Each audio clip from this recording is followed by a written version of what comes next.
अस्सलाम वालेकुम स्टूडेंट्स, जैसा कि आप जानते हैं एनुअल पेपर्स 9th-10th के बिल्कुल अरूज पे हैं। ठीक है, तो उसमें मेन चीज़ हमारी होती है, जो मेन प्रायोरिटी होती है वो है प्रेजेंटेशन की। स्टूडेंट्स प्रेजेंटेशंस किस तरह की बनाते हैं, तो आइए प्रेजेंटेशन करना सीखते हैं कि पेपर में आप किस तरह अच्छा प्रेजेंट कर सकते हैं और अच्छा इंप्रेशन क्रिएट कर सकते हैं। तो फर्स्ट ऑफ ऑल कौन सी बुक का करते हैं, हम इंग्लिश का कर लेते हैं क्योंकि फर्स्ट पेपर इंग्लिश का है। तो हमेशा याद रखें कि आपने जो सारी वो फिलिंग वगैरह करनी है वो तो फर्स्ट 2 शीट्स पर करनी है। जहाँ से आपने पेपर स्टार्ट करना है उसमें फर्स्ट ऑफ ऑल आप ऊपर सब्जेक्ट का नाम लिखें कि किस सब्जेक्ट का पेपर है, फिजिक्स है, केमिस्ट्री है, इंग्लिश है। तो हम इंग्लिश से स्टार्ट करते हैं। मार्कर के साथ आप करें प्रेजेंटेशन, मजीद जो है ना वो बहुत अच्छा इंप्रेशन डालती है। तो 3 लाइनों के अंदर अंदर आप जो है ना वो अपनी प्रेजेंटेशन रेडी करें सब्जेक्ट की। ठीक है, तो देखें हम सब्जेक्ट का नेम फर्स्ट ऑफ ऑल लिखते हैं।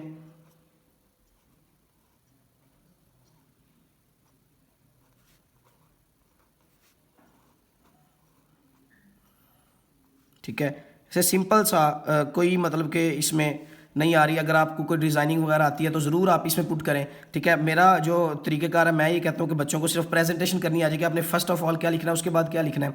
ठीक है, अगर आपको मज़ीद अच्छी तरह इसकी डिज़ाइनिंग, क्योंकि जो लड़कियाँ होती हैं वो अच्छी तरह डिज़ाइनिंग कर लेती हैं, वो फूल वगैरह बनाती हैं, तो आप मज़ीद इसमें डिज़ाइनिंग ऐड कर सकते हैं। ठीक है, इंग्लिश जो है उसके बाद आपका चूंकि ऑब्जेक्टिव पार्ट आपने सॉल्व कर लिया होता है, उसके बाद आता है सब्जेक्टिव पार्ट। ठीक है, तो आप यहाँ पर बड़ा सा जो है सब्जेक्टिव पार्ट लिखें, सब्जेक्टिव पार्ट 1 आप सॉल्व करने लगे हैं।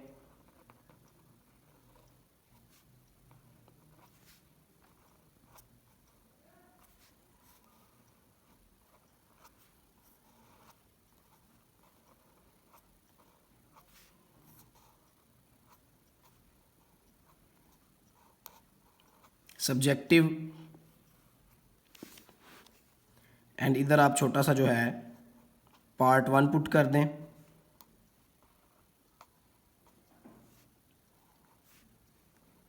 पार्ट 1, फिर उसके बाद किसी भी बुक में आप देख लें तो सब्जेक्टिव पार्ट 1 के बाद हमेशा शार्ट क्वेश्चंस आते हैं। इंग्लिश में भी शार्ट क्वेश्चंस आएंगे, फिजिक्स में भी आएंगे, केमिस्ट्री में भी आएंगे, बायोलॉजी में भी आएंगे, मैथ में भी आएंगे। तो सेम एज आप फिर शार्ट क्वेश्चंस की हेडिंग लिखें प्यारी सी करके।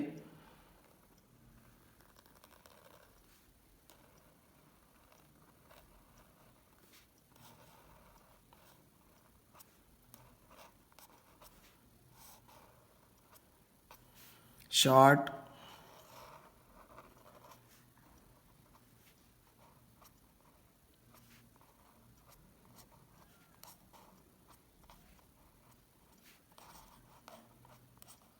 क्वेश्चंस। ठीक है, तो ये आपकी मेजर जो प्रेजेंटेशन थी वो यहाँ तक थी। उसके बाद आपका क्वेश्चन नंबर 2 शुरू होता है। क्वेश्चन नंबर 1 ऑब्जेक्टिव पार्ट होता है, एमसीक्यूज का जो आप कर चुके होते हैं। तो क्वेश्चन नंबर 2 से आप स्टार्ट करें। ठीक है, क्वेश्चन नंबर 2, तो इसमें इतनी डिटेल से लिखने की जरूरत नहीं है। आपने जितने करने हैं, एनी 5 या एनी 6 जितने भी शार्ट क्वेश्चन करने हैं आप उसकी हेडिंग दे दें। ठीक है, एनी 5। ठीक है, यहाँ पर इसका काम ख़त्म। अब चूंकि 8 या 9 पार्ट्स दिए होते हैं तो आपने जिस पार्ट को करना है आपने उसी का नंबर देना, और नंबर जो है इस तरह की गिनती में नहीं होगा, इस तरह की काउंटिंग में नहीं होगा, वो रोमन में होगा इस तरह से। अगर आपको पहले 5वां आता है तो आप 5वें का ही नंबर देंगे। ये नहीं कि आप यहाँ पर तो पहला करने लगे हैं लेकिन वहाँ पर 5वां है, तो इस तरह बिल्कुल गलत हो जाएगा। एग्जामिनर कन्फ्यूज हो जाएगा कि यहाँ पर नंबरिंग कोई और है, वहाँ पर नंबरिंग कोई और है, तो इस तरह आपकी प्रेजेंटेशन भी कोई काम नहीं आएगी। तो अगर आप पहले तीसरा करने लगे तो आप तीसरे का ही नंबर देंगे। ठीक है, तीसरे का नंबर दिया आपने।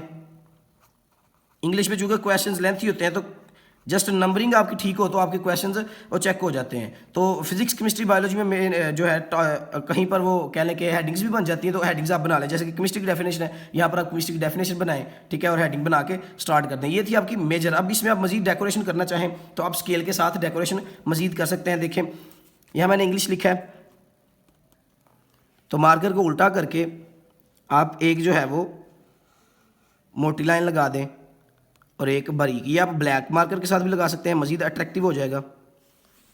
ठीक है जी, अब यहाँ पर सब्जेक्टिव है, तो एक बात याद रखें, लफ्ज़ को काटिएगा मत, ऐसे कर लें।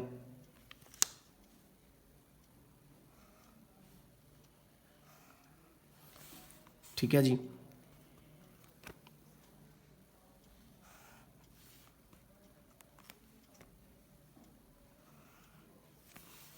अभी शार्ट क्वेश्चंस का पोर्शन है, इसमें भी आप सेम एज अंडरलाइन कर दें इसको।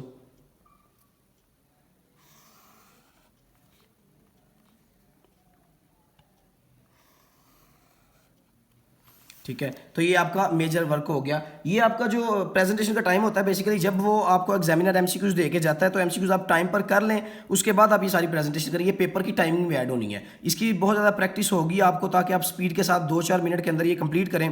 इसके बाद ये जो लाइनिंग वगैरह होती है, लाइनिंग आप पेपर के बिल्कुल लास्ट भी कर सकते हैं, और फिर इसमें मजीद अगर आप एडिंग्स करना चाहें तो एडिंग्स इस तरह की आप कर सकते हैं पेपर के लास्ट पे बिल्कुल। ठीक है जी।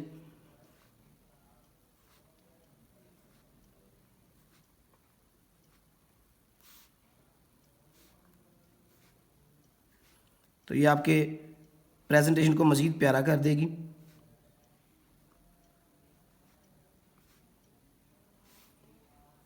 इस तरह जस्ट छोटी छोटी सी आउटलाइन कर दें।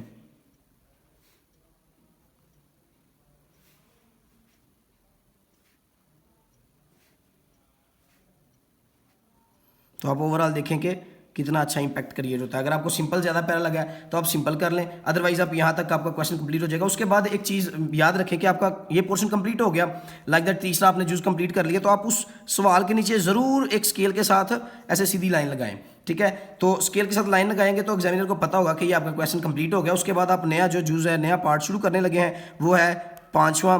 ठीक है, 5वें की आप हेडिंग दें, इस तरह से थोड़ा सा डेकोरेट कर लें। 5वें की हेडिंग देने के बाद आप नेक्स्ट स्टार्ट करें। जब ये खत्म हो तो आप उसके नीचे भी लाइन लगाएं। ठीक है, तो ओवरऑल आपकी प्रेजेंटेशन यही है। आप इंग्लिश की जगह फिजिक्स, केमिस्ट्री, बायो कर सकते हैं। तो ये आपकी ओवरऑल प्रेजेंटेशन है, जिससे आपका फर्स्ट पेज का इंप्रेशन जो है वो बेहतरीन से बेहतरीन पड़ेगा, जिससे आपकी उम्मीद है कि नंबर्स भी इंशाल्लाह अच्छे आएंगे।